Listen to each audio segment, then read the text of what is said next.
Okay, this is the bear. This is the one that's difficult. So let's see how we can do it. Once again, I'm gonna go 1, 2 with the characteristics. Just mark them all. And then I'm gonna put my line.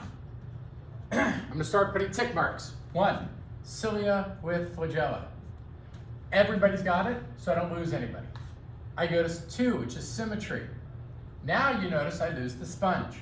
So I'm gonna come up here and I'm gonna put my sponge. So boom, boom, boom. Now I go bilateral symmetry, which is 3. And I go, aha, I lose my jellyfish. They have radial symmetry. They do not have bilateral symmetry. Then we talk about a mesoderm. The mesoderm is a middle layer. So we have our ectoderm, endoderm. The mesoderm is a middle layer. And flatworms, because they're very, very flat, they do not have them. So I go, flatworm, right there. Now I sit there and go, this is where my division comes. Between head develops first and anus develops first. We as humans, our anus developed first, which is very true for many, many people. But turns out the head developing first was actually the easier of the two, and that's where the earlier organisms come. So what I'm gonna do is I'm gonna take a split on this guy, and I'm gonna put, my mesoderm, I'm sorry. I should have had 4 here, sorry. Boom, that's my mesoderm. Now I come up, boom, 5. Head develops first. With that, I notice that I've got a couple other characteristics with this.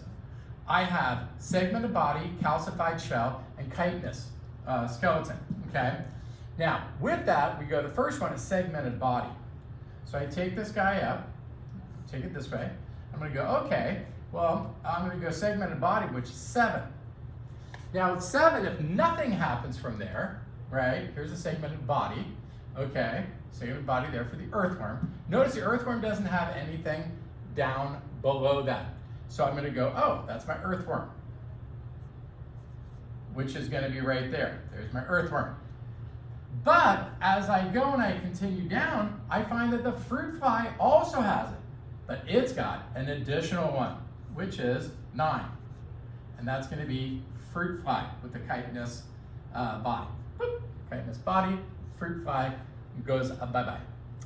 Now, if it turns out that you're not segmented, but the anus is first, and we come up, we're gonna notice that this guy is going to be the snail, and that's gonna be snail, okay?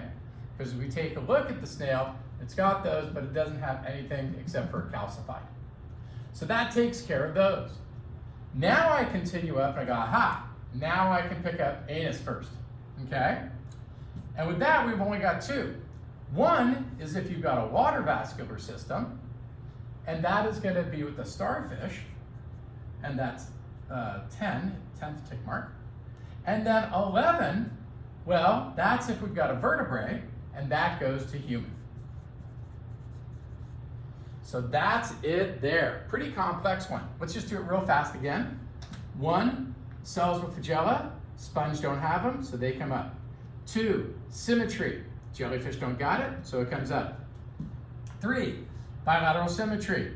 The flatworms have that, but they don't have the mesoderm, so that's why we lose them there. Then we get head develops first, there's 5. Now, with that head develops first, we've got segmented body.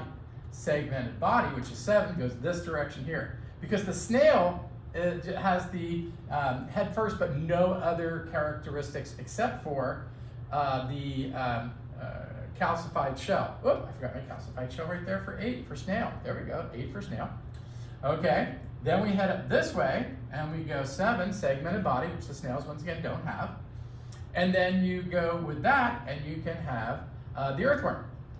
If it also has chitinous skin, then you go to, or chitinous exoskeleton, then you go to the fruit fly. If you don't have, and that exhausts the head develops first. Now we go anus develops first. If you have a water vascular system, that goes, which is 10, goes to starfish. If you have the vertebrae, bam, you go to human. That's a tough one. Does a lot of stuff, but it's a good example.